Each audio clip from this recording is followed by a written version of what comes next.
आंतरराष्ट्रीय लोकशाही दिनानिमित्त रविवारी कित्तूर चन्नम्मा चौकातून समाज कल्याण विभागामार्फत आयोजित बाईक तसेच सायकल रॅलीला अभिनव जैन रामनगौड यांनी हिरवा झेंडा दाखवून प्रारंभ केला।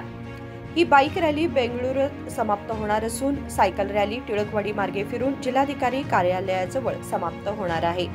ಅಂತಾರಾಷ್ಟ್ರೀಯ ಪ್ರಜಾಪ್ರಭುತ್ವ ದಿನ ಆಚರಣೆ ಮಾಡ್ತಾ ಇದ್ದೇವೆ।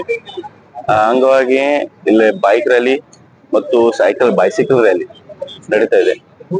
ಕೆಲವು ಸ್ಕೂಲ್ ಹುಡುಗರು ಸೈಕಲ್ ತಗೊಂಡು ಇವತ್ತು ರ್ಯಾಲಿ ಮಾಡ್ತಾ ಇದ್ದಾರೆ ಮತ್ತು ಕೆಲವು bikers two wheeler motor cycle ಅವರು 10 ಜನ ಈ ಬೆಳಗಾವಿಯಿಂದ ಬೆಂಗಳೂರು ಹೊಂಟಿದ್ದಾರೆ।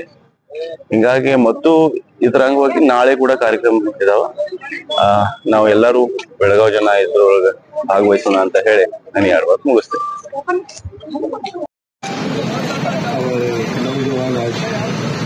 साइकिल लेके जा रहे हैं और साइकिल जूते बेलगाम में बेंगलोर तक विधानसभा चलते मोटरसाइकिल ಮೇಲೆ ರೈಡರ್ಸ್ ಹೋಗ್ತಾ ಇದ್ದಾರೆ। ಅವ್ರು ಎಲ್ಲರಿಗೂ ಶುಭಾಶಯಗಳು ಮತ್ತು ಹ್ಯಾಪಿ ಜರ್ನಿ ಹೇಳಿ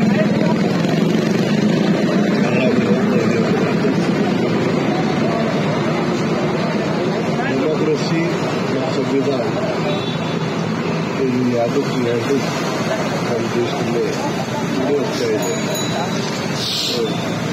long leave of democracy, long leave of constitution. Bharat माता की जय। संकल्प शिंदे, KMM मराठी, बेळगाव।